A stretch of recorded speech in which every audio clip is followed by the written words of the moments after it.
ఈనాటి కార్యక్రమంలో మన ఆంధ్రప్రదేశ్లో ఉన్న కార్పెంటరీ రంగంలో పనిచేస్తున్న కార్మిక సోదరులు ఎదుర్కొంటున్న సమస్యల గురించి, అలాగే భారత ప్రభుత్వం వారు విశ్వకర్మ యోజన పథకం ద్వారా ఈ కార్పెంటరీ రంగంలో ఉన్నవారికి అందిస్తున్న ప్రోత్సాహకాల గురించి వివరించడానికి తాటికొండ రంగబాబు గారు ఉన్నారు. వీరు ఆంధ్రప్రదేశ్ రాష్ట్ర కార్పెంటర్స్ అసోసియేషన్కి ప్రెసిడెంట్గా వ్యవహరిస్తున్నారు. నమస్కారం అండి రంగబాబు గారు. నమస్కారం సార్.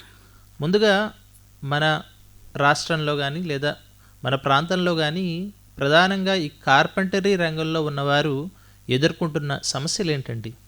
ప్రధానంగా కార్పెంటరీ రంగంలో ఉన్నటువంటి కార్మిక సోదరులు గతంలో ఉన్నటువంటి పరిస్థితి ఈరోజు లేదు. ఎందుకంటే కొత్త తరం ఎవరో కూడా వీటిలోకి రావడానికి ఉత్సాహం చూపించట్లా. ప్రధానమైన సమస్య ఏమిటి అంటే ఇది దుమ్ము ధూళి, చాలా హార్డ్ వర్క్. దాని మూలంగా యూత్ ఇవాళ కొత్త తరం యువతరం అంతా కూడా ఏంటంటే ఇటువంటి హార్డ్ వర్క్ చేయడానికి ఎవరో కూడా ఇంట్రెస్ట్ చూపించట్లా. అయితే ప్రపంచవ్యాప్తంగా వచ్చినటువంటి మార్పుల కారణంగా ఈ వృత్తుల్లో కూడా అత్యాధునిక పరిజ్ఞానం కానీ, న్యూ టెక్నాలజీ కానీ, ఎగ్జాంపుల్ ఒక సాఫ్ట్వేర్ ఇంజనీర్ ఏ రకంగా కంప్యూటర్ ఎదురుగా పెట్టుకుని కూర్చుని పనిచేస్తాడో అటువంటి అధునాతన పరిజ్ఞానం మెషినరీస్ ఇవాళ వచ్చేసినాయి. ఆ మెషినరీస్ ఈ పేద కార్పెంటర్లు గారు చాలా అంటే సంప్రదాయబద్ధంగా పాత పద్ధతిలోనే పనిచేసేటటువంటి వ్యవస్థే ఇంకా మన దేశంలో పాతుకుపోయి ఉంది. మనం వరల్డ్ క్లాస్ ప్రొడక్ట్స్ తయారు చేయాలంటే వరల్డ్ క్లాస్లో ఉన్నటువంటి ప్రపంచ పరిజ్ఞానాన్ని తెలుసుకోవాల్సినటువంటి అవసరం ఉంది. ఆ పరిజ్ఞానాన్ని ప్రధానంగా రాష్ట్ర ప్రభుత్వాలు బాధ్యత తీసుకుని ఇంకా ఎక్కువ ప్రజల్లోకి తీసుకువెళ్ళవలసినటువంటి అవసరం ఉందండి. ఆ రకంగా చేయగలిగితే ఎంతో కొంత మెరుగైనటువంటి ఫలితాలు రాబోయే రోజుల్లో వస్తాయని నేను భావిస్తా ఉన్నాను. మన రాష్ట్రంలో తీసుకుంటే కార్పెంటరీ రంగంలో ఉన్నవారు ఏ ఏ విభాగాల్లో సేవలు అందిస్తున్నారండి? ఎగ్జాంపుల్ కార్పెంటరీ అంటే ప్రపంచం మొత్తం మీద ఒక విధానం తీసుకొచ్చిందండి. సెక్టార్ స్కిల్ కౌన్సిల్ వచ్చేసరికి అంటే 1 కార్పెంటరీ, 2 జాయినరీ, 3 క్యాబినెట్ మేకింగ్, ఇలా 3 విభాగాలుగా ఇవాళ ప్రపంచ వరల్డ్ వైడ్గా విభాగాలు అనేది క్రియేట్ చేసింది. ఎగ్జాంపుల్ మన భారతదేశంలోనే కావాలి ఫర్నిచర్ తయారు చేసే వాళ్ళు ఉంటారు. అది మీకు తెలిసే ఉంటుంది. సోఫాలని, కుర్చీలని, బెంచీలని, డైనింగ్ టేబుల్స్ ఇలాంటివన్నీ. దీని తర్వాత ఇంటీరియర్స్ ఉంటారు. ఒక ఇంటి లోపల వర్క్ ఎందుకంటే ఒక ఇల్లు ఎంత ఖర్చు అయిందో అంతకు మించిన ఖర్చుతో ఇంటీరియర్ అందమైన ఇల్లు ఉండాలి. ఇంటి లోపలికి వెళ్తే ఆహ్లాదంగా సంతోషంగా వాళ్ళందరూ గడపాలనే ఒక ఆహ్లాదకరమైన వాతావరణంలో ఇంటీరియర్ అని ఉంటారు. Furniture, interior. ఇదే కాకోకుండా మనకు వచ్చేసరికి బయట బొమ్మలు తయారు చేసేవాళ్ళు ఉంటారు. అంటే కొండపల్లి బొమ్మలే కావచ్చు, లేకపోతే ఇవన్నీ చెక్కతో తయారు చేసేవి ఏటికొప్పాక బొమ్మలే కావచ్చు. శ్రీకాళహస్తిలో సాక్షాత్తు తిరుమల శ్రీవారు ఎలా ఉంటారో అంత అందమైన రూపంతో అమ్మవారే కానీ ఇటువంటి అందమైన రకరకాల విగ్రహాలు చెక్కేటటువంటి వారు ఉంటారు. ఈ రంగంలో కూడా సేవలు అందించే వాళ్ళు ఉన్నారు. అలాగే రైల్వే డిపార్ట్మెంట్లోనే కానీ బస్సు, లారీ, వెహికల్ డిపార్ట్మెంట్లో కూడా వర్క్ అంటే ఇంటీరియర్ లోపల చల్లగా ఉండాలి కాబట్టి ఆ రకంగా కూడా ఉంటారు. అయితే మన దేశంలో తక్కువ, విదేశాల్లో అయితే అసలు ఇల్లు కట్టుకోవటమే వుడ్తో కట్టుకుంటారు. ఎందుకంటే 1.5 నుంచి 2 అడుగుల మందం మంచు పట్టుకుపోయి ఉంటుంది కాబట్టి. ఎగ్జాంపుల్ ఒక ఐరన్ కానీ లేకపోతే సిమెంట్తో కట్టే గళ్ళల్లో లోపల బయట చలి ఉంటే ఆటోమేటిక్ లోపల చలి వచ్చేసింది. మన ఆంధ్రప్రదేశ్ నుంచే మనం వుడెన్ స్ట్రక్చర్స్ కానీ, డిజైన్స్ కానీ వీటన్నిటిలో చాలా అద్భుతమైన వర్క్స్ మనం ఇవ్వగలుగుతున్నాం, వర్కర్స్ని పంపించగలుగుతున్నాం కూడా. ఈ కార్పెంటరీ సెక్టార్లో సేవలు అందుబడతా ఉన్నాయండి ప్రజలకు. అయితే మీరు ఇప్పుడు అన్నట్టుగా కార్పెంటరీ రంగం వైపు వచ్చే యువకుల సంఖ్య తగ్గుతుంది వివిధ కారణాల వల్ల. అయితే దీనివల్ల మరికొంతకాలంలో మన ప్రాంతంలో ఈ కార్పెంటరీ కనుమరుగయ్యే అవకాశం ఉంది అంటారా? ఖచ్చితంగా ఉందండి. ఎందుకంటే ప్రభుత్వాలు పాలసీలు మేకింగ్ చేస్తాయి. అలాగే ప్రజలు కూడా ఇప్పుడు ఎగ్జాంపుల్ గౌరవనీయ ప్రధానమంత్రి గారు విశ్వకర్మ యోజన పథకం తీసుకొచ్చింది. 1 వంశపారంపర్యంగా ఉన్న వృత్తుల్ని తరువాత తరం వాళ్ళకి అందించడం ఒక లైన్. దాని తర్వాత గురు పరంపర అంటే ఎగ్జాంపుల్ ఒక కార్పెంటర్ వాళ్ళ వంశపారంపర్యంగా వస్తున్నటువంటి వృత్తిని అదర్ కమ్యూనిటీ వ్యక్తికి గురు పరంపరగా కొంత ప్రాంతాలు ఇప్పుడు ఏంటంటే వృత్తులకి కులం ఉండదు. కులానికి వృత్తి ఉండొచ్చేమో తప్పితే వృత్తులకి ఇప్పుడు రకరకాల మనుషులు, రకరకాల మతాల వాళ్ళు, రకరకాల కులాల వాళ్ళు రకరకాల వృత్తులు నేర్చుకుంటా ఉన్నారు. కార్పెంటరీ రంగం వచ్చేసరికి కుల మతాలకు అతీతమైంది. అంటే ఇది వరల్డ్ క్లాస్ యూనివర్సల్ ట్రేడ్ లాంటిది ఇటువంటి వృత్తి కాబట్టి యువతరం రావటానికి ముందు ప్రజలు కూడా బాధ్యత తీసుకోవాల్సినటువంటి అవసరం ఉంది. ఎవరైతే వృత్తిదారులు ఉన్నారో ఈ రోజుల్లో అందరూ కూడా చదువుకుంటూ ఉన్నారు. ఇవాళ ఆర్టిఫిషియల్ ఇంటెలిజెన్స్ టెక్నాలజీ వచ్చేసింది. విరుగుట కొరకమైన కాలచక్రం ఎప్పుడు తిరుగుతూనే ఉంటుందండి. ఇప్పుడు ఉన్న పరిస్థితుల్లో ఏంటంటే కొత్త తరం కార్పెంటరీ వృత్తిలో ఎగ్జాంపుల్ మన ఆంధ్ర రాష్ట్రమే చూసుకున్నట్లయితే అమరావతి లాంటి ఒక మహానగర నిర్మాణంలో దాదాపుగా ఇప్పటికిప్పుడు ఒక 10 నుంచి 15,000 మంది ఇతర రాష్ట్రాల నుంచి వచ్చి పనిచేస్తున్నారే కానీ ఆంధ్ర రాష్ట్రంలో యువతరం ముందుకు రాకపోవడమే దానికి కారణం. అంటే దానికి తల్లిదండ్రులు ప్రోత్సాహం లేకపోవడమే కారణం. ఎగ్జాంపుల్ ఎవరైతే ఒక సాఫ్ట్వేర్ రంగంలో ఉన్న వ్యక్తో ఉద్యోగానికి చేసే వ్యక్తో ఏదైతే ఎంత సంపాదించుకుంటున్నాడో దానికి మించి ఎక్కువ సంపాదించుకునేటటువంటి గౌరవప్రదమైన వృత్తి కార్పెంటర్ వృత్తి. ఇక్కడ కూడా దానికి ₹1,00,000 కూడా ఎర్నింగ్ చేసేటటువంటి పెద్ద పెద్ద మేస్త్రులు ఉన్నారు. లేకపోతే 10 కాంట్రాక్టులు తీసుకుంటే 10 మంది ఇంకో 100 మందికి ఎంప్లాయ్మెంట్ ఇచ్చి ఇంకా ఎక్కువ ఆదాయం సంపాదించి ఒక లీడర్షిప్ మెయింటైన్ చేయగలిగే కెపాసిటీ ఇందులో ఉంటుంది. కాబట్టి ప్రధానంగా తల్లిదండ్రులు మాత్రం ఖచ్చితంగా పిల్లల్ని వృత్తుల వైపుకు ప్రోత్సహించవలసిన అవసరం ఉందని నేనైతే భావిస్తూ ఉన్నా సార్. ఇటువంటి కార్పెంటరీ రంగాన్ని ప్రోత్సహించడానికి కేంద్ర రాష్ట్ర ప్రభుత్వాలు ఏ విధమైన ప్రోత్సాహకాలు అందిస్తున్నాయండి? ప్రధానంగా విశ్వకర్మ యోజన పథకం ద్వారా ఒక పాలసీ తీసుకొచ్చింది కేంద్ర ప్రభుత్వం. ఎగ్జాంపుల్ మీ పిల్లలు ఏం చదువుకున్నారంటే మా పిల్లలు బీటెక్ అనో ఎంటెక్ అనో ఏదో సంథింగ్ ఒక 4 ఏళ్ళు చదువుకున్న చదువుకు దానికి ఎవిడెన్స్ కింద ఒక సర్టిఫికేట్ చూపిస్తారు. అంటే ఒక 4 ఏళ్ళు చదువుకున్న ఒక 10th క్లాస్ అయిపోయిన తర్వాత ఒక 5-6 ఏళ్ళు చదువుకున్న వ్యక్తి ఒక ఇంజనీర్ అవుతున్నాడు. అదే అతని తండ్రి 40 ఏళ్ల పాటు ఈ వృత్తుల్లో ఉన్నా కూడా అతని దగ్గర ఏ విధమైన సర్టిఫికేట్ లేదు. అంటే గుర్తింపు లేదు, ప్రధానమైన సమస్య. దానిని బేస్ చేసుకుని ఖచ్చితంగా కార్పెంటర్లకు ఒక గుర్తింపు రావాలి అనే ఉద్దేశంతో ఇవాళ వడ్రంగి వృత్తిదారులందరికీ కూడా లెవెల్ 4 అని, లెవెల్ 2.5 అని, లెవెల్ 5 అని, లెవెల్ 6 అని, లెవెల్ 7, లెవెల్ 8 వరకు కూడా కేంద్ర ప్రభుత్వం ఒక పాలసీ తీసుకొచ్చి గుర్తింపు అంటే ఈ లెవెల్ 8 హోల్డర్ ఇస్తే పిహెచ్డి చదువుకున్న వ్యక్తితో సమానం. అంటే కేంద్ర ప్రభుత్వం ఎన్సీవీటీ ఏదైతే మరి ఇంజనీర్లకు కానీ లేకపోతే ఒక ఆర్కిటెక్చర్కి కానీ పెద్ద పెద్ద చదువుకున్నటువంటి వ్యక్తులకి ఏ డిపార్ట్మెంట్ అయితే మనకి సర్టిఫికెట్ ఇస్తుందో ఎన్ఎస్డిసి అదే డిపార్ట్మెంట్ ద్వారా ఎన్సీవీటీ సర్టిఫికెట్ వీళ్ళందరికీ కూడా ఇవ్వడం జరుగుతూ ఉంది. ఫస్ట్ వాళ్ళ స్కిల్ ఆధారంగా సర్టిఫికేట్ ఇస్తారండి. అంటే గ్రేడింగ్ స్కిల్ ఆధారంగా మంచి ఎక్కువగా స్కిల్ ఉంటే ఎక్కువ గ్రేడింగ్. అంతేనండి. దాన్ని ఏ విధంగా నిర్ణయిస్తారు? దానికి ఒక ట్రైనింగ్ ప్రోగ్రామ్ ఉంటుంది, దానికి ఒక అసెస్మెంట్ ఉంటుంది. ఆ పరీక్షల్లో తప్పితే ఆటోమేటిక్గా మళ్ళీ పాత దీని కిందే ఉంటాడు. దానికి ఒక ప్రత్యేకమైన ఒక వ్యవస్థనే క్రియేట్ చేసింది కేంద్ర ప్రభుత్వం. అటు ఫస్ట్ గుర్తింపు, దాని తర్వాత కొత్త తరం ఇట్లో రావడం కోసం ఏం చేసిందనంటే స్కిల్ ఇండియా మిషన్ను తీసుకొచ్చింది.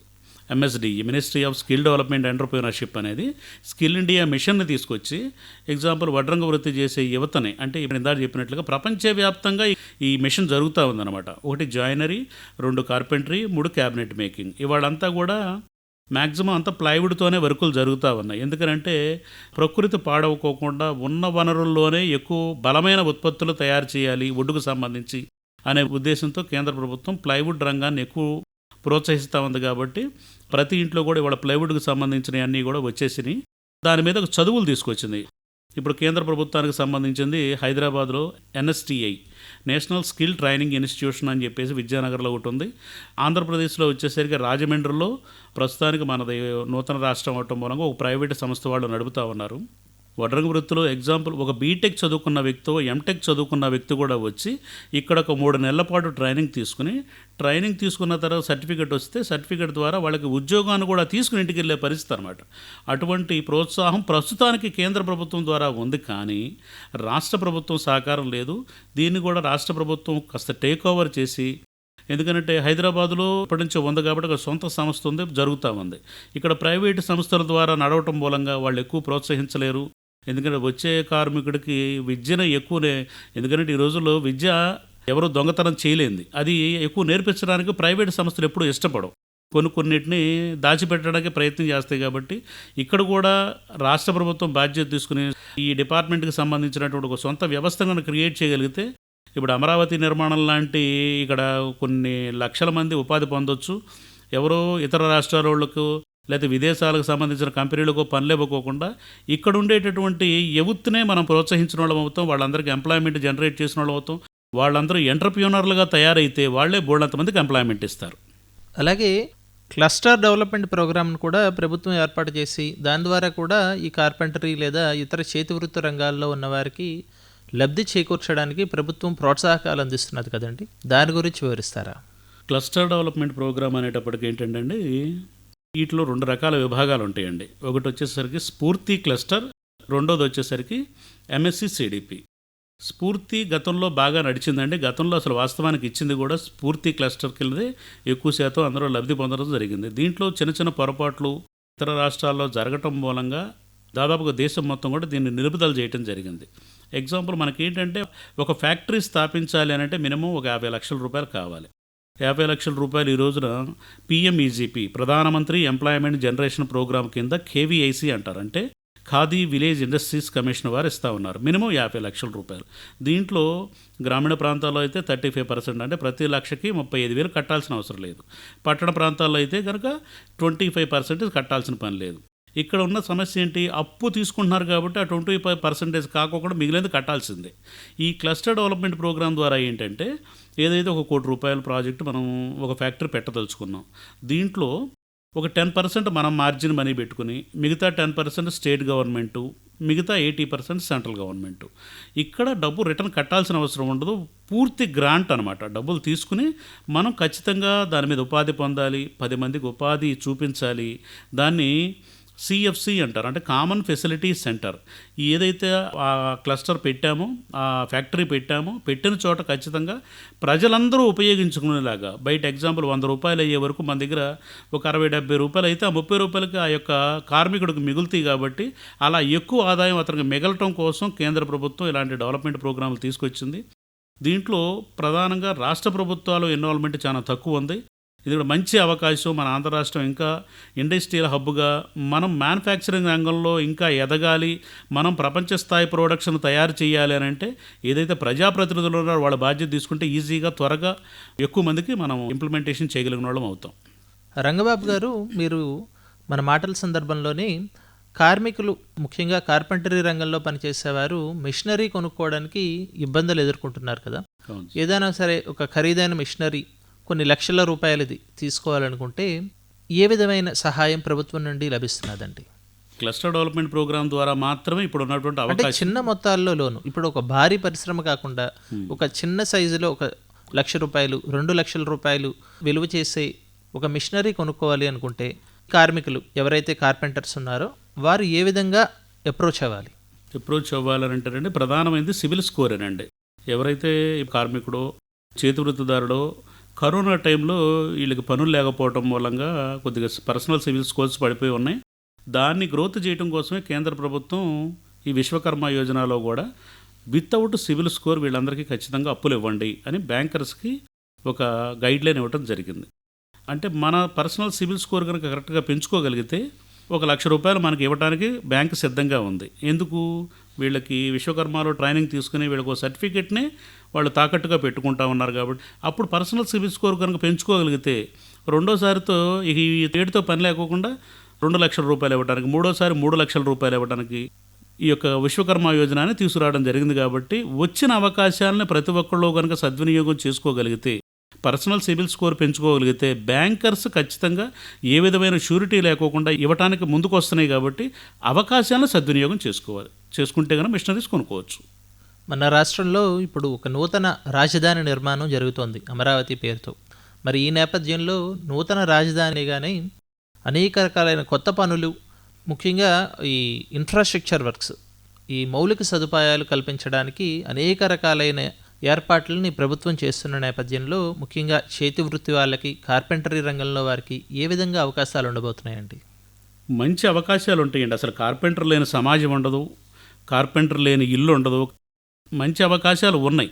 వీటన్నిటినీ కూడా ప్రజలు అందిపుచ్చుకోవాలి. ముందు ప్రధానంగా ప్రజలు అందిపుచ్చుకోవాలంటే దాని తగ్గట్టుగా ప్రభుత్వం కూడా ఈ రంగంలో కొత్త వాళ్ళు మీరందరూ రండి, మీరు వెళ్ళండి, మీకు మంచి అవకాశాలు ఉన్నాయని ప్రభుత్వం ప్రోత్సహించాలి. అలాగే ఏదైతే వృత్తిదారులు ఉన్నారో వాళ్ళ తల్లిదండ్రులు కూడా ఎక్కువ ప్రోత్సహించగలిగితే కనుక మంచి అవకాశాలు అందిపుచ్చుకున్న వాళ్ళం అవుతామని చెప్పేసి నేనైతే భావిస్తూ ఉన్నా సార్. మన రాష్ట్రంలో కార్మిక రంగంలో పనిచేసే కార్పెంటర్లు ఎదుర్కొంటున్న సమస్యల గురించి, అలాగే రాష్ట్ర కేంద్ర ప్రభుత్వాలు ప్రధానంగా ఈ విశ్వకర్మ యోజన ద్వారా కానీ లేదా ఇతర పథకాల ద్వారా ఏ విధంగా చేతి వృత్తి వారికి ఆదుకుంటున్నాయన్న అంశాల గురించి చాలా సౌదాహరణంగా వివరించారు శ్రీ తాటికొండ రంగబాబు గారు. ధన్యవాదాలు సార్. Thank you sir.